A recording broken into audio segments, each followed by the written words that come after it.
Pagkatapos ay buong pagpaparangalang, ang uod daw na ito ay tinanggap ng mga tao sa lupa bilang hari at kinilala na dakilang tao sa sanlibutan. Binigyan din daw siya ng pagkakilala na mataas na pagpaparangal ng magkakalabang pangkating bukol sa lupa. Samantalang ang tunay na uod na Jacob ay dinuwahagi ng mga tao at hindi pinahalagahan, hinamak, pinagsapalaran ng kasuotan at binutasan ang paa at kamay. Sino ngayon ang tunay na kinatuparan ng uod na Jacob? Karaniwan na nating naririnig ang mga katagang claiming is one thing, but proving is another thing. Mapatutunayan kaya ng mga ministro ni Ginoong Manalo ang kanilang mga pag-aangkin ukol sa uod na Jacob na binabanggit sa ilang talata ng aklat ni Propeta Isaias.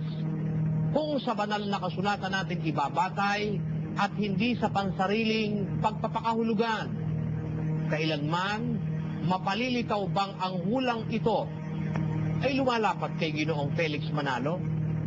At tunay nga kayang ang mga wakas ng lupa ay ang Pilipinas? Tungayan po natin ang kasagutan ng Biblia sa mga katanungang ito sa pamamagitan ni Brother Eli Soriano, at samantala ako pong muli si Brother Danny Navales nagsasabing ipagpatuloy po natin ang ating ginagawang pagsusuri upang hindi tayo maloko. Magkita-kita po tayo muli hanggang sa susunod na pagtatanghal dito pa rin sa Weirdo Doctrine.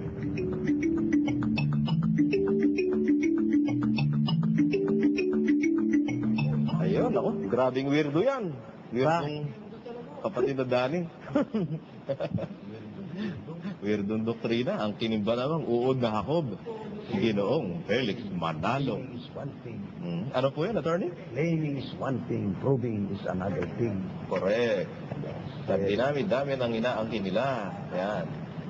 Huling sugo ng Diyos sa huling araw ng kapistahan.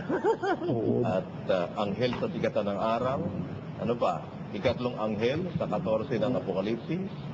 Ibong mandaragit. Ikatlong Elias. Isang pastor sa Juan 10:16. At ngayon naman, kapatid na Dani, ano ba? Inuod? Uod na Jacob. Uod na Jacob.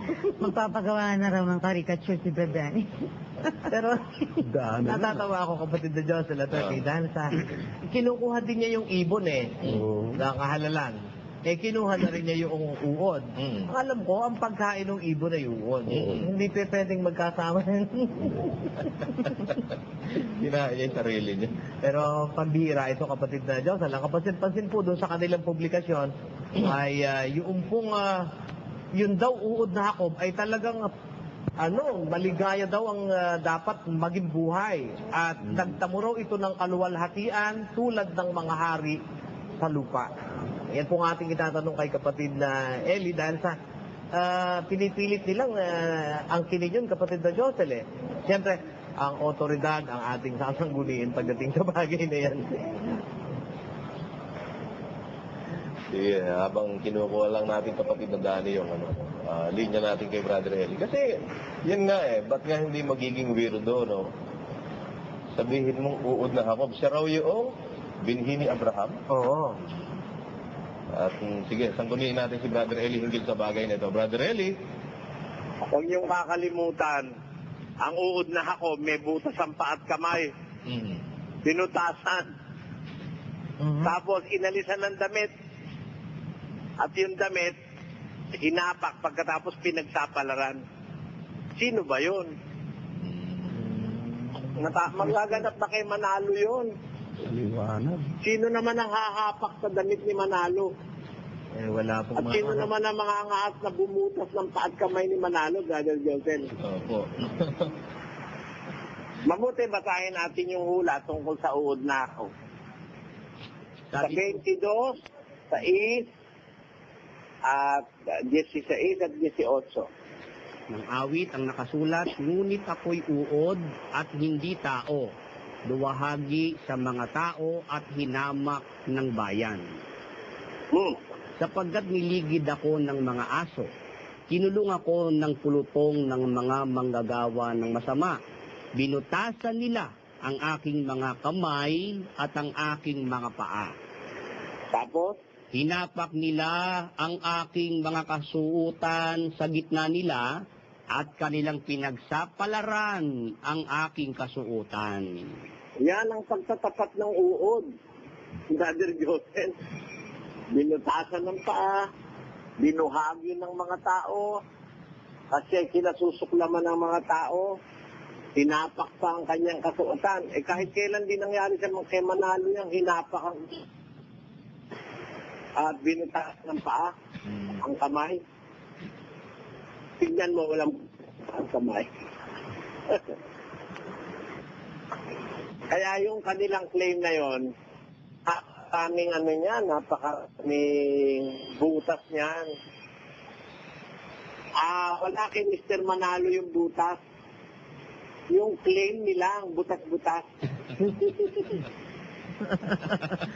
At isa pa po, Brother Eling, kanilang ipinalulusot dito at gumamit po sila ng talata, yung Isaiah 41 at 16, ang nakalagay po doon ay iyong papahanginan at tatangayin ng hangin at pangangalati ng ipo-ipo. At ikaw ay magagalak sa Panginoon, ikaw ay lumuwalhati sa banal ng Israel. Pero yun pong kanilang naging pagpapaliwanag, parang nakatatawag pansin na parang opposite itong inyo pong sinasabi tungkol dito sa kalagayan nitong uod na Jacob. Kasi ang paliwanag po nila dito ay ano ang magiging buhay ng huling sugo ng Diyos. Ang magiging buhay ng huling sugo ng Diyos ay maligaya, sapagkat siya ay magagalak sa Panginoon. Paluluwalhatiin ng Diyos ang kanyang pamumuhay. Dahil Walang ganon. Basahin natin yung 40, yung 16. Brother Willie? Ang nakasulat po, iyong pahahanginan at tatangayin ng hangin at pangangalatin ng ipo-ipo. At ikaw ay magagalak sa Panginoon. Ikaw ay luwalhati sa banal ng Israel.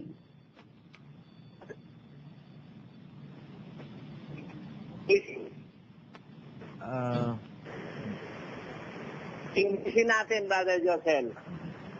Sa English po, thou shalt fan them, and the wind shall carry them away, and the whirlwind shall scatter them, and thou shalt rejoice in the Lord, and shalt glory in the Holy One of Israel. Meron ba sinabi dyan na pamumuhay paluluwalhatiin at magiging parang mga hari? Wala po. Meron ba dyan? Wala po. At sino ba ang kausap dyan sa 41:16, Brother Josel? Mabuti, umpisahan natin sa 8 yan, Brother Willie. Ito po ang sabi, ngunit ikaw, Israel, lingkod ko, Jacob na siyang aking pinili, na binhi ni Abraham na aking kaibigan. Sino ang kausap dyan? Yun pong uod na ako, Brother Eli.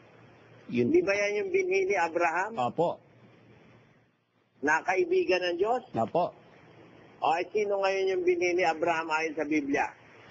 Basahin natin ang katuparan, Brother Willie. Sa Galatia po, 3:6, ito po nakasulat.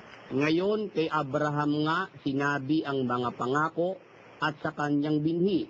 Hindi sinasabi ng Diyos at sa mga binhi na gaya baga sa marami, kundi gaya sa iisa lamang at sa iyong binhi na si Kristo.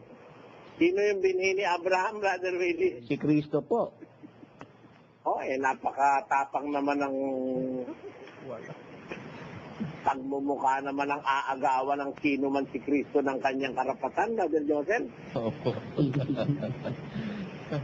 Ba't nga hindi tatapang Biblia na nagsasabi, si Kristo po yung binhi ni Abraham. Pagdating naman sa kanilang paglalathala, kapatid na Dani, sino daw ang binhi ni Abraham? Dahil sa kanila, di yun ang kanilang kinikilalang sugo, si Ginoong Felix Manalo.